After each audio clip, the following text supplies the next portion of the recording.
মমবাতি লেম্প চাকি জ্বলিলেও বিল লয় এপিডিচিএলৰ স্মাৰ্ট মিটাৰে কাৰেণ্ট নাথাকিলেও ঘূৰে এপিডিচিএলৰ স্মাৰ্ট মিটাৰ ধুমুহাই টচনচ কৰা সোণাৰীত 4 দিন বিদ্যুতেই নাই স্মাৰ্ট মিটাৰে কাৰেণ্ট নোহোৱাকৈও কাম কৰি আছে বিদ্যুৎ কৰ্তন কৰি থোৱাৰ পাছতো আমি দেখিবলৈ পাইছোঁ যে যিসমূহ বৰ্তমান বিদ্যুৎ বিভাগে যি স্মাৰ্ট মিটাৰ স্থাপন কৰিছে সেই স্মাৰ্ট মিটাৰসমূহত কিন্তু বিদ্যুতৰ মাচুলসমূহ এতিয়াও কৰ্তন কৰি আছে গতিকে অত্যন্ত এক পৰিতাপৰ বিষয় এপিডিচিএলে বাৰম্বাৰ অস্বীকাৰ কৰিলেও অসমত যে এপিডিচিএলৰ প্ৰিপেইড স্মাৰ্ট মিটাৰৰ নামত অভাৱনীয় লুটপাট চলি আছে সেই অভিযোগৰ সত্যতা আকৌ এবাৰ প্ৰমাণিত হৈছে কাৰণ এপিডিচিএলৰ স্মাৰ্ট মিটাৰে ধুমুহাৰ বাবে অসমৰ এখন নগৰত 3 দিন 3 ৰাতি ধৰি বিদ্যুতৰ দেখা দেখি নোহোৱাৰ পিছতো গ্ৰাহকৰ পৰা আদায় কৰি লৈছে ধন চৰাইদেউ জিলাৰ সোণাৰীৰ এই ঘটনা 27 এপ্ৰিলৰ নিশা সোণাৰী মহতিয়াই গ'ল প্ৰচণ্ড ধুমুহাই ধুমুহাত উভালি পৰিল বিদ্যুতৰ খুঁটা ছিগিল তাঁৰ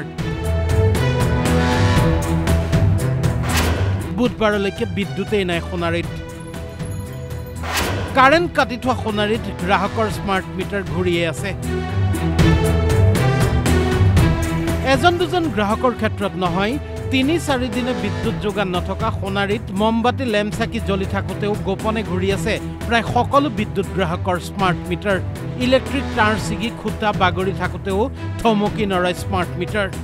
তাৰপিছতো কাৰেণ্টৰ বিল উঠি আছে ডেইলি ঘৰৰো বিল উঠি আছে মোৰ 18 ইউনিট উঠিলে দোকানৰ ঘৰৰ 5 ইউনিট উঠি গ'ল ডেইলি উঠি আছে যোগাযোগ কৰোঁতে তেওঁলোকে কৈছে যে আমাক 27 তাৰিখে আপোনাৰ যিলৈকে যি ব্যৱহাৰ কৰিছিলে সেইটোৰ বিলটোহে আপোনালোকক কৰ্তন কৰা হৈছে আৰু সেই বিষয় মেছেজটো আপোনালোকে 28 তাৰিখে আপোনালোকৰ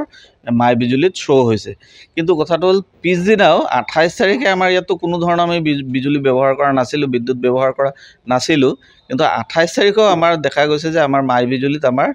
বিদ্যুৎ ব্যৱহাৰ হৈছে বুলি আমাক আমাৰ বেলেন্স কৰ্তন কৰা হৈছে সোণাৰীত বিদ্যুৎ গ্ৰাহকসকলৰ মাজত এপিডিচিএলৰ স্মাৰ্ট মিটাৰৰ এই প্ৰবঞ্চনা তথা দিন ডকাইতিক লৈ সৃষ্টি হৈছে তীব্ৰ প্ৰতিক্ৰিয়াৰ এনে প্ৰতিক্ৰিয়াৰ পিছত অন্ধকাৰত চলা স্মাৰ্ট মিটাৰ সম্পৰ্কে এপিডিচিএলৰ চৰাইদেউ বৈদ্যুতিক উপসংমণ্ডলৰ এই স্পষ্টীকৰণ চাওক এপিডিচিএলে মঙলবাৰে জনাইছিল যে ধুমুহাৰ ফলত এই দুদিন সম্পূৰ্ণৰূপে বৈদ্যুতিক লাইন বিকল হৈ আছে এই সময়খিনিত যিসকল প্ৰিপেইড গ্ৰাহকৰ জমা থকা মাচুল কৰ্তন হৈছে পুনৰ বৈদ্যুতিক সংযোগ হোৱাৰ পাছত কৰ্তন যোৱা বেলেন্সসমূহ মিটাৰ ৰিডিং অনুযায়ী আপোনা আপুনি এডজাষ্ট হৈ যাব ইয়াৰ পৰা বুজিব পাৰি মিটাৰ ৰিডিং নোহোৱাকৈ বেলেন্স কাটে স্মাৰ্ট মিটাৰে কাৰেণ্ট নাথাকিলেও বেলেন্স কাটিব পৰাৰ ব্যৱস্থা আছে স্মাৰ্ট মিটাৰত কাৰেণ্ট আছে নে নাই সেয়াও ধৰিব নোৱাৰে স্মাৰ্ট মিটাৰে এনেকুৱা অভাৰ স্মাৰ্ট মিটাৰে কাৰেণ্ট নাথাকোঁতে বেলেন্স কৰ্তন কৰি কাৰেণ্ট আহিলে এডজাষ্ট কৰি দিব বুলি বিশ্বাস কৰিব কোনে সোণাৰীৰ পৰা অৰূপ দিহিঙীয়াৰ ৰিপৰ্ট DY365